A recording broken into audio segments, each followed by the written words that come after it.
Halo, Dek. Gimana proposalnya? Udah beres kan? Iya, 3 loh proposalnya. Harus selesai besok ya. Jangan lupa tuh laporan pertanggungjawaban yang kemarin. Ada 10 kan kegiatan kita yang harus dilaporin. Harus kerjain loh. Iya, kerjain ya. Pokoknya kerjain. Jangan lupa besok ya. Rendang satu ya. Ya. Santannya dikit aja. Oke, bro? Oke, oke, oke. Kalian pernah nggak sih nemuin rekan kerja yang ngerasa paling senior? Sehingga kadang dia suka sewenang-wenang gitu sama kamu. Ya notabene dia emang lebih lama sih masuk di tempat kerja itu dibanding kamu. Halo, selamat pagi, bos. Beres, bos. Itu semua udah kita kerjain. Itu karena saya lembur, bos. Oh iya, jelas. Itu semua hasil kerjaan saya. Pokoknya buat bos semuanya beres lah. Pokoknya bos prioritas lah dalam hidup saya lah. Oke, bos? Sip. Kalian juga pernah nggak lihat rekan kerja yang suka mengakui hasil kerjaan orang lain? Parah banget nih. Siapa yang berjuang, tapi siapa juga yang ngakuin hasilnya? Bikin kita kesel nggak sih? Karakter orang kayak gini nih, yang juga punya potensi tukang cari muka atau menjilat atasan. Halo, bro. Iya, ini lagi gua kerjain. Iya, dari tadi gua lembur nih, nonstop nih gua kerjain. Iya, gua tahu deadline-nya besok. Pokoknya tahu beres lah.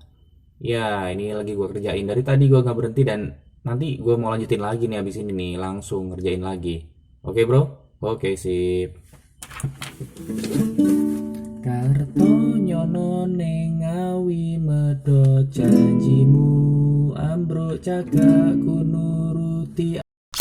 Ada juga nih rekan kerja yang nggak punya tanggung jawab sama tugasnya dia. Ya kalau mau masa bodoh sih bisa aja sih. Toh tiap orang juga udah punya job desk-nya masing-masing kan. Tapi cepat atau lambat ini bakalan ngefek sama nasib karir kamu juga loh. Karena bagaimanapun lingkungan kerja adalah organisasi yang memiliki sistem. Kalau satu komponen aja nggak jalan, ya bakalan ngasih pengaruh ke produktivitas yang lainnya. Buat kalian yang belum kerja dan lagi melakukan persiapan kerja, situasi-situasi kayak di atas, itu perlu kalian waspadai loh. Paling enggak, buat meminimalisir dan mengantisipasi dengan segala kemungkinan orang-orang yang bakalan kita hadapin di lingkungan tempat kerja kita yang baru. Situasi-situasi kayak tadi berpotensi banget memicu konflik di lingkungan kerja.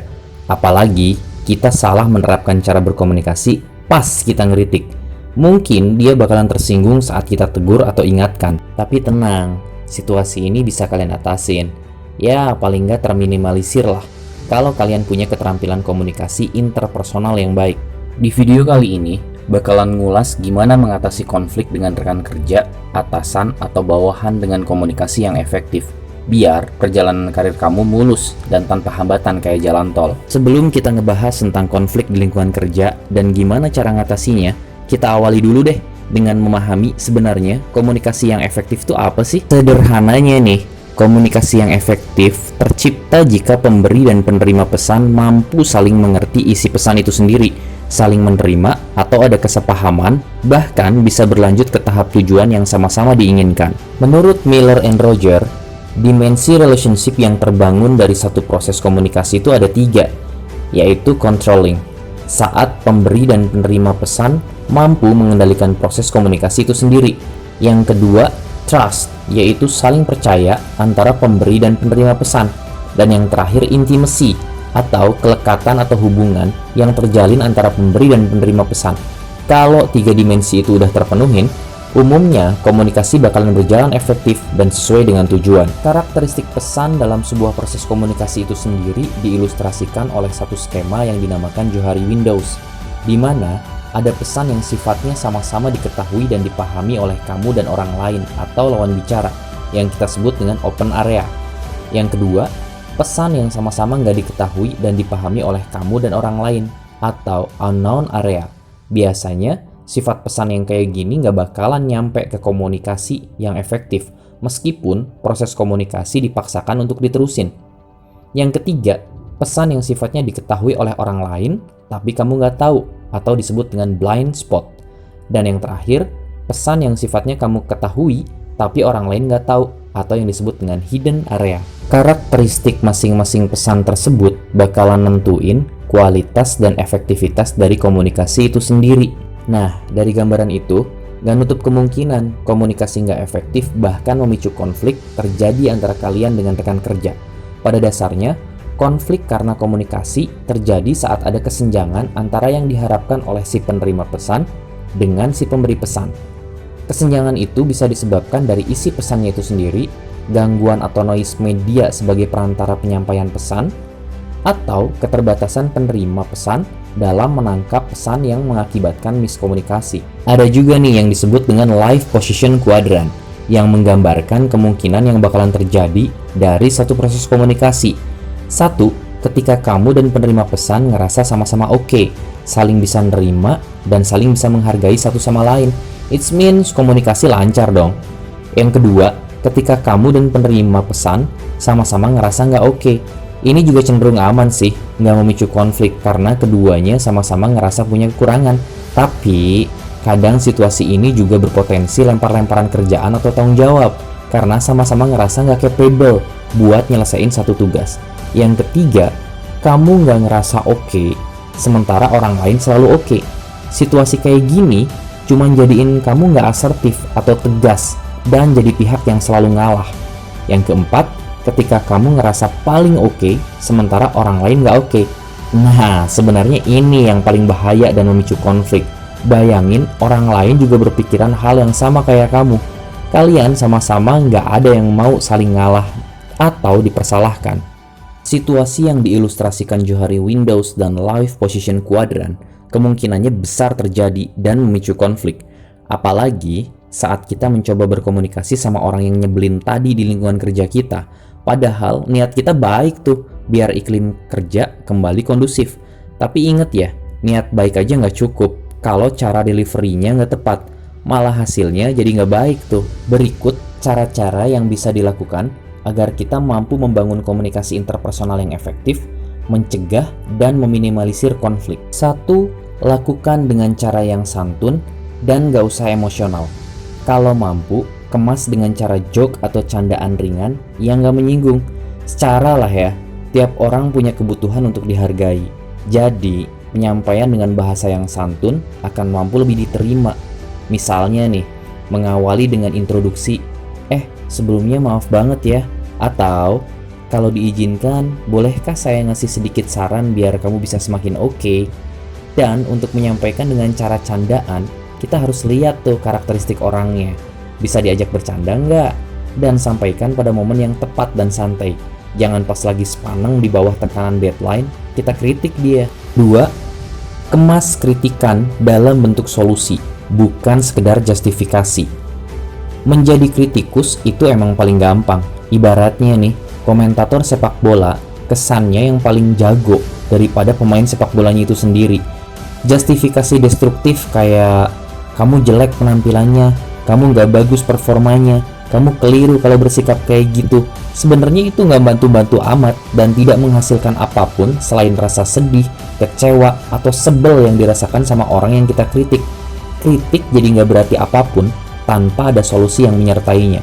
Coba deh, sampaikan dengan bahasa yang santun dan lebih konstruktif, kayak mungkin akan kedengaran lebih bijak kalau kamu bicara tentang bla bla bla.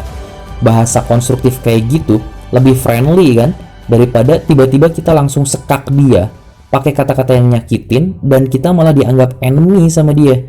Akhirnya tujuan dari kritik itu sendiri nggak tersampaikan. 3. Awali dan akhiri kritikan dengan pujian. Dalam hal ini, kita harus lebih bijak dan tulus menilai sisi baik dari orang yang kita kritisi.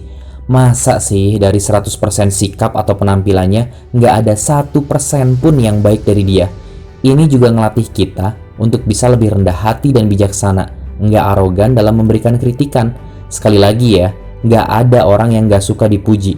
Dengan pujian, paling enggak kita bisa diterima dulu secara psikologis oleh orang yang kita kritisi. Kalau kita udah diterima, pikiran sama hati dia juga bakalan lebih terbuka untuk mendengar apa masukan kita. Misalnya nih ya, materi kamu tadi menarik loh. Coba deh, besok lebih slow lagi saat jelasin. Pasti performa kamu bakalan oke banget tuh. Pertahanin, bahkan kalau perlu tingkatin lagi bahan materi kamu. Saya suka banget tuh nyimak materi atau topik yang kamu pilih. Atau, saya tuh kagum dan harus banyak belajar sama kamu tentang semangat kerja. Kayaknya asik tuh kalau kita bisa berkolaborasi ya. Jadi, kamu nggak kerja sendirian dan nggak capek sendirian. Salut deh lihat spirit dan energi kamu. Lebih kedengeran bersahabat kan? Keempat, sampaikan secara personal, jangan di depan umum. Tujuan kritik kita kan buat perbaikan individu yang lagi mau kita kritik nih. Ya sampaikanlah dengan cara individu face to face. Tapi heran ya, masih aja ada orang yang dengan sengaja ngasih teguran di hadapan orang banyak atau forum. Sejatinya, cara kayak gitu nggak bakalan menghasilkan apapun kecuali rasa malu, rendah diri, atau ngerasa karakternya lagi dimatiin.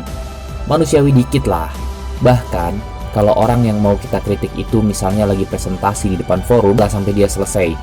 Dan saat break baru kita ngomong, kecuali kalau udah lewat batas, atau hal-hal teknis yang kalau dipaksain diterusin tanpa ada yang ngingetin, justru akan bikin orang yang mau kita kritik jatuh reputasinya atau hal-hal memalukan lainnya.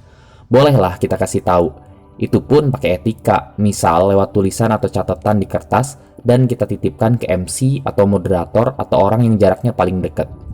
Dan yang kelima nih, yang terakhir, jangan ngasih kritik untuk sesuatu hal yang kita juga nggak kuasain atau nggak bisa juga kita lakukan. Misal, kita mau ngasih kritik ke teman kerja kita yang emosional orangnya atau gampang tersinggung lah. Lah, padahal kita sendiri orangnya baperan.